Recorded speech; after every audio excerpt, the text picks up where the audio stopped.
Hello and welcome to Real Day Trading. Wow, this was a crazy day.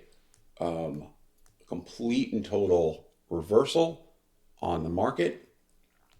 Um, Almost 100-point differential from the bottom all the way back up.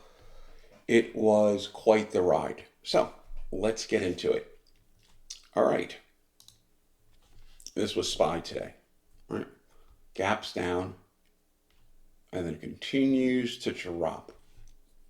Everyone's thinking, this is it, this is the crash. I saw comments like, we're going to break 400. We're going to go to the 390s.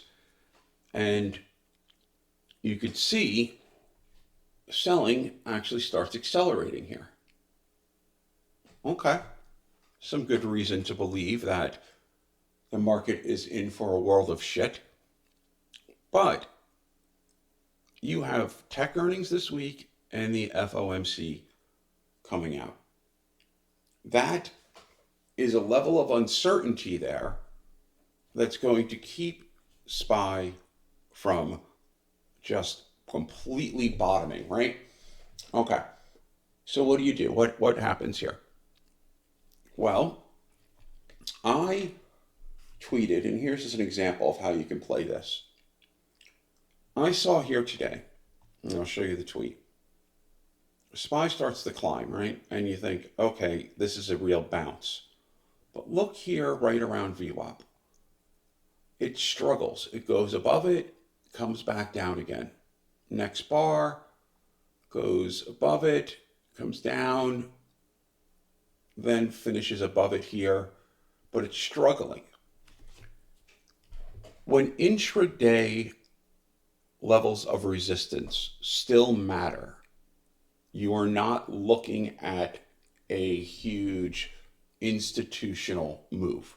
Institutional moves blow right through intraday levels of support and resistance. They don't give a shit about them. It doesn't matter. VWAP, what's VWAP? I'm buying 2 million shares of Apple. I don't give a crap about VWAP, right?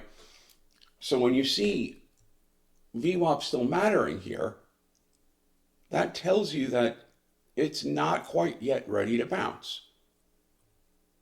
And tries again here, right? Comes up.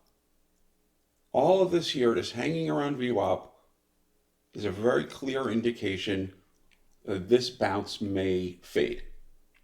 So I sent out a tweet. I'll bring it over here. Okay. At 10:48 a.m., so 1:48 p.m. Eastern Time, I basically said if there are weak stocks, this would be a good time to short it. And that was right around here. 155, right? 150. So if you shorted stocks here that were weak, and let's just take a look at a few. Let's look at Clorox, right? Let's say, okay, listen to that, and you said, fine, I'm going to short Clorox, and you shorted it here at 155. What happens? Bam. Drops. Even take a tech stock, Microsoft. Okay? Let's see. You shorted here at 155. What happens? Bam. Drops again. Doesn't matter what stock. I'm going to pull up 155. I short Facebook. Oh no. Oh, my short sucks. Oh, damn it. I hate the bam. Profit. You would have been in profit. Just that simple.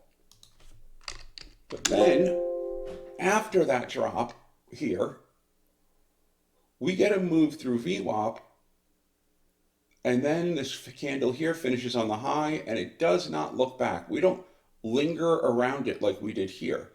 We're going straight through it.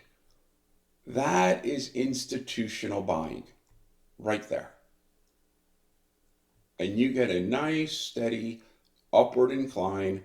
This is no longer a bounce. It is now filling the gap and actually taking SPY all the way from 420, finishing at around 440. That is a 20 gain. That's a 5% almost increase in a matter of 4 hours. You will rarely see that kind of price action. Now, granted, I did expect that if we were going to see something like this, and particularly this green bar here at 3:30, or would have been 12:30 my time, what would have happened first is we would have gotten a much more pronounced red selling bar that would have taken us way down and then immediately been recovered, and off we go. That didn't happen. So this is a little bit atypical. But when you see a pattern like this, yeah, you short here, you take the profits, and then bam, here's where you go long.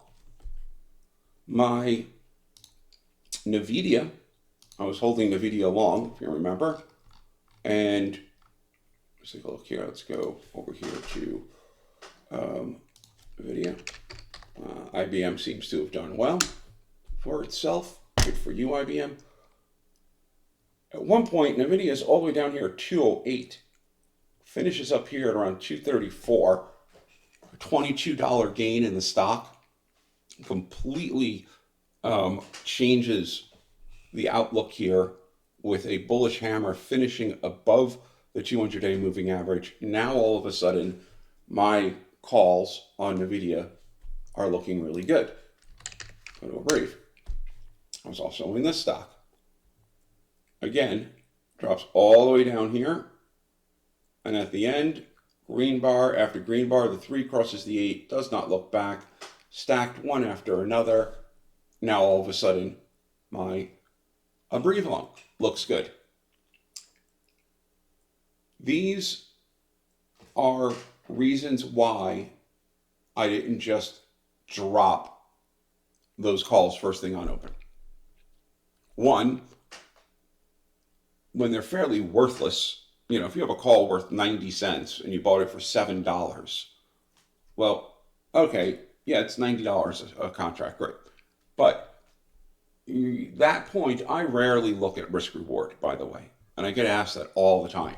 Well, what was your risk reward on this? I don't give a shit what my risk reward was. As long as my win rate is strong enough and the profit I'm taking is good enough, at the end of every month, I look at it, and if there are changes that need to be made, I can look at the statistics and say, okay, if I raise my win rate by 1%, then I will increase my profit factor by X. So I work on that. Or I see, okay, I'm taking profits too soon, and I should let my winners run long. The moment I start going into risk and reward is when I start thinking, oh, okay, I need to put my stop here, but if my stop is here, then I have to take profits up over here in order to make the trade worth it. Okay, the problem with your risk reward calculation, which I'm going off on a tangent here, is you are making assumptions about your probability of winning that trade. Let's say I have a trade, a stock, $100, right? Or, you know, let's pull a stock up here. Let's just say Apple, fine, right? It's pretty much 161. So let's say I go long Apple, and I'm at 161 here, and I go long with, I don't know, 1,000 shares or 500 shares. 158 down here would be my stop, right? Because that is the 100-day moving average. So I'm willing to take a pretty much $3.70 loss on the trade. Well, if I only took $1 profit on this, let's say it goes up to 162.68, then I'm taking a $1 win against, let's just say it's a $4 loss. Well, okay, I then need to win or be profitable on 80% or more of those trades. If 8 out of 10 times I win $1, and 2 times out of 10 I lose $4, I'm even, right? So I got to be profitable more than 80% of the time on those trades, if that is my risk reward. But when you're doing these trades, you're not making that calculation of this trade has a 95% chance of being profitable. Because if winning $1 and taking a $4 loss on a stop has a 95% chance of being profitable, well then you can have a $10 or $10 stop on that type of trade. 95 times you win $1, it's 95, and 5 times you lose $10, it's 50, you're still up $45. Does that make sense to you, to have a stop that low? So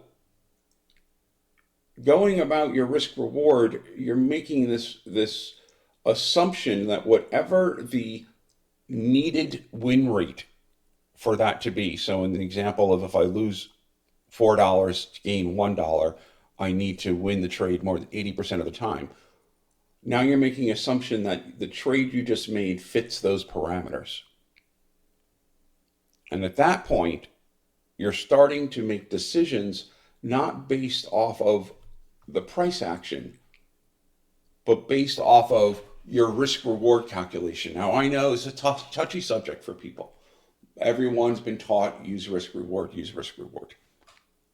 I can tell you now, I have never used risk reward in my decision making when making a trade.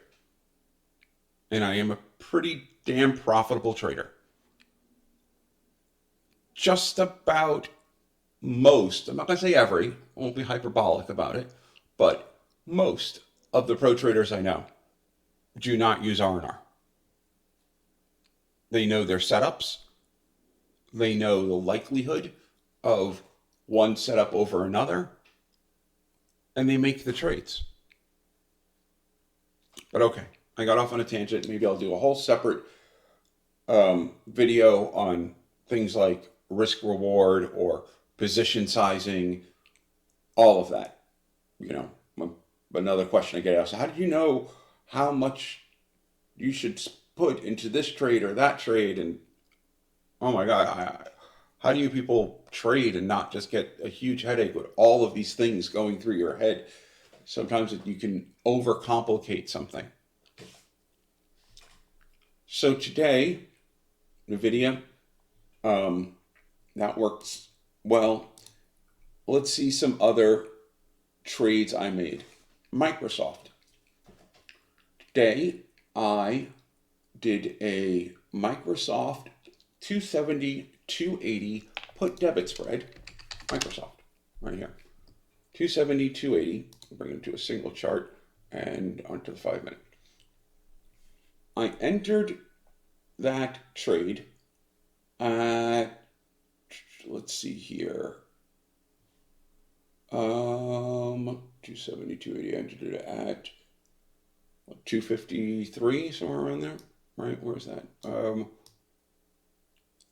Right around here, I believe. Oh no, sorry. Let's go back.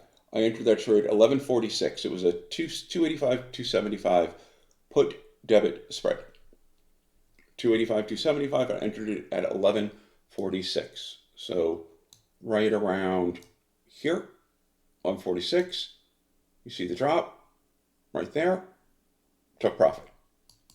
Then I did Microsoft again, this time right at 253, I think it was, right around here. Yeah. And I bought back the short call as Microsoft went up. And then the moment we got this red candle here, right at the bottom of it,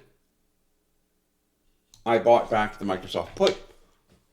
I sold the Microsoft put for a profit. So I took profit on both ends of that trade.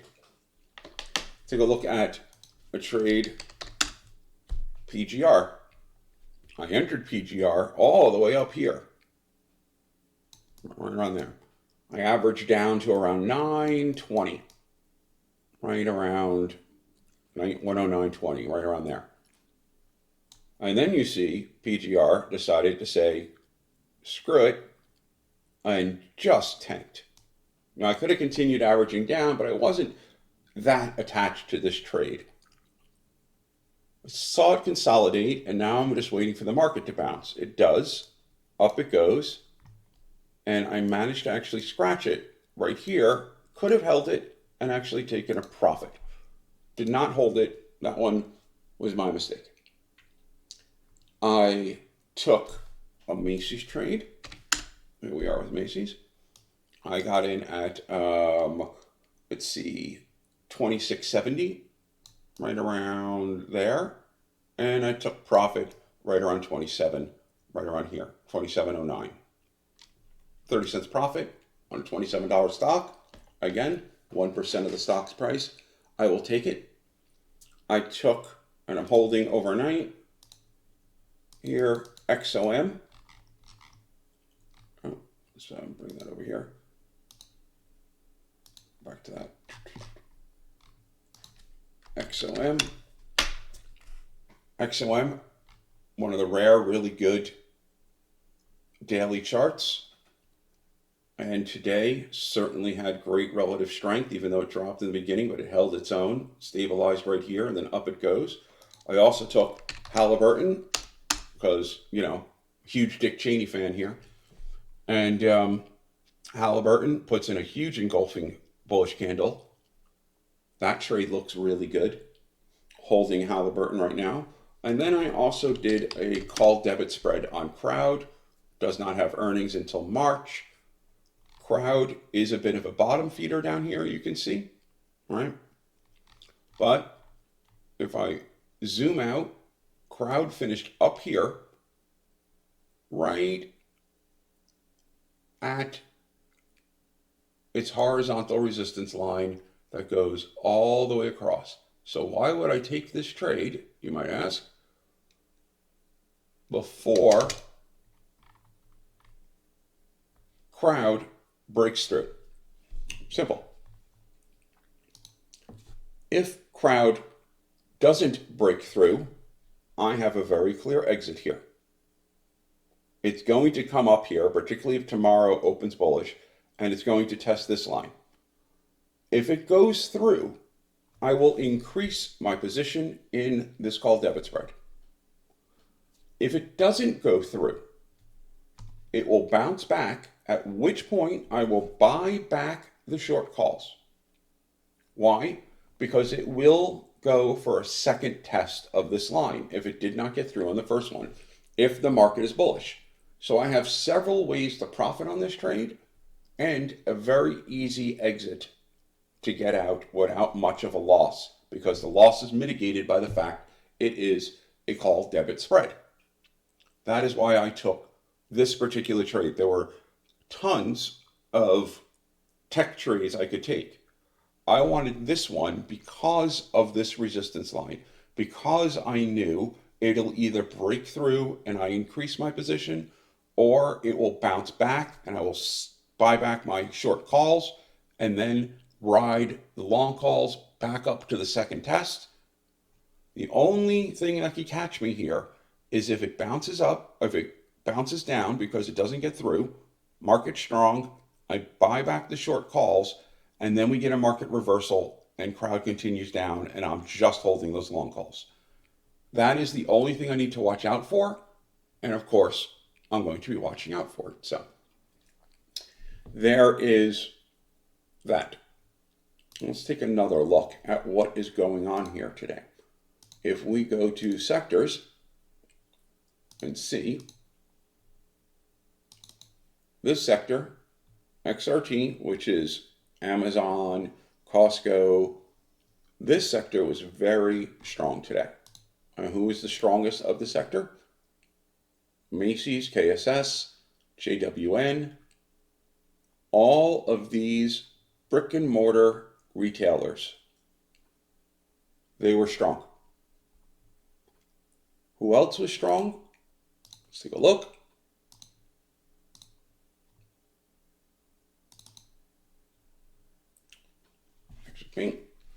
Okay. We are, go down through the list here.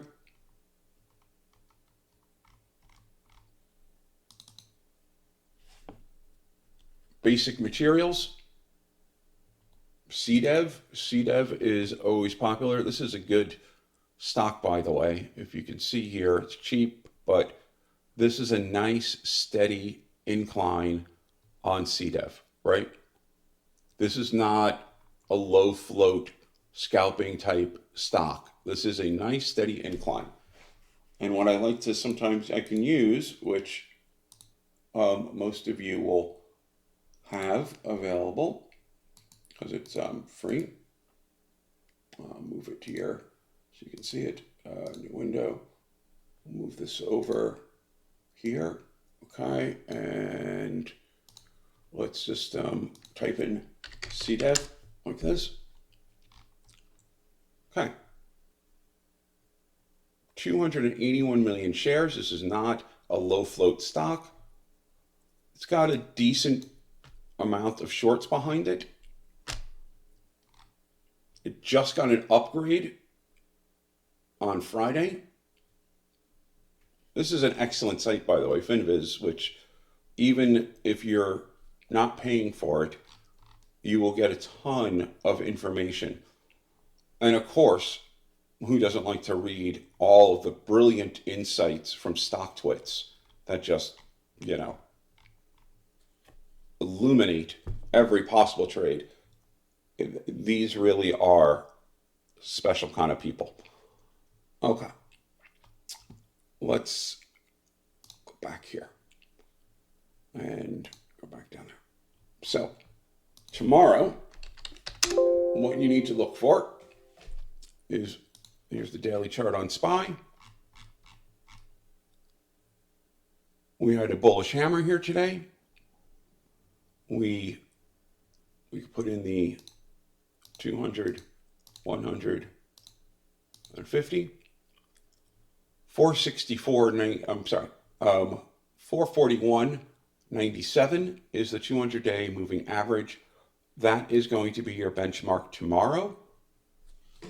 If we can close above the SMA 200, obviously, goes without saying, very bullish sign, but keep in mind, there is a lot going on this week that can change the entire tenor of the market. So you need to be very careful about thinking that the market is heading in one direction or another. Keep it intraday. For example, you can be comfortable taking longs overnight. It's not exactly intraday, but however, would I go farther out than that? Unknown.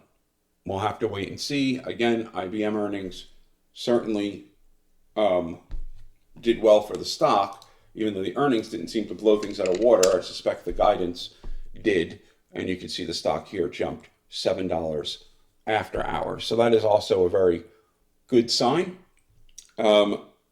because tech has entered into correction territory.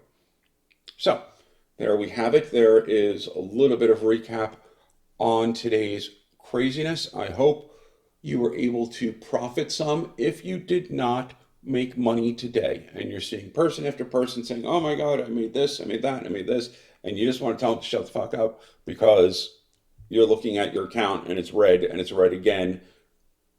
This, as I keep saying, takes time. Think about it like chess. It can take a day or less to learn the rules of chess. You could play chess for a year. But if you're looking at a grandmaster play chess and comparing it to your results, or you're looking at someone who's been playing chess for 5 years or 10 years, well, there's not going to be any comparison, because even though you know how to play, you know the rules, it takes time to establish your strategy, to understand how to play different opponents. All those things take time, come with experience, come with study, come with the amount that you're going to dedicate to it. So a lot of you are out there are thinking, well, a lot of people made money today and I didn't. I must suck. You might actually suck, but it's not probably because of your trading. You know what I did over the weekend? I went through and marked up countless charts. I sent out 70 stocks to people. Every pro I know over the weekend was going through and placing alerts and studying charts. If you weren't doing that, you're not yet at a place where you can go, oh man, I lost money. I must not be good at this. You don't know if you're good at this or not. Not until you actually put the effort in to see if you're going to be good at this. But until you do, I really hope you're all trading with small size. And you know what? I keep saying that. And you know what? I keep seeing people saying how much money they've lost. And it's like, that's impossible if you're only trading one share, but you're not trading one share, are you? Because you're looking at it and you're like, oh my God, this is the trade. I can make it all back on this one. I'm going to get 5 calls on Tesla and bam, and then it's over. You lose it. That has nothing to do with the amount of knowledge you have or whether or not you could do this or not. That's just self-control. That's just a matter of stop gambling and trade one share. Is it exciting sitting there trading one share? If I had one share of IBM and it went up $7 after hours, yay, right? But you're not trading the one share or the one contract for money. You're trading it to get better. Yeah, if you can make $100 or whatever in a week, but trading one share at one contract, great, more power to you. But if you can't get a good win rate with one share and one contract, you're not going to get a good win rate with 100 shares or 10 contracts or 1,000 shares. So I once again implore you to lower your position sizes until you get better at this. And I once again know nobody is going to freaking listen to that advice, but I'll give it anyway.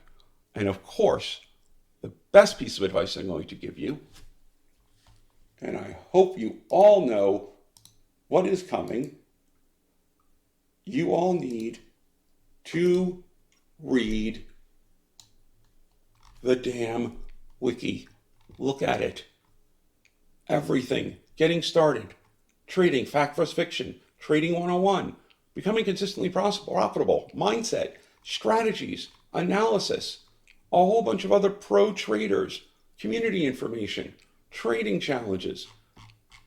I seriously doubt there is a question you have that isn't answered in this wiki. So read the damn wiki. Thank you, and good night.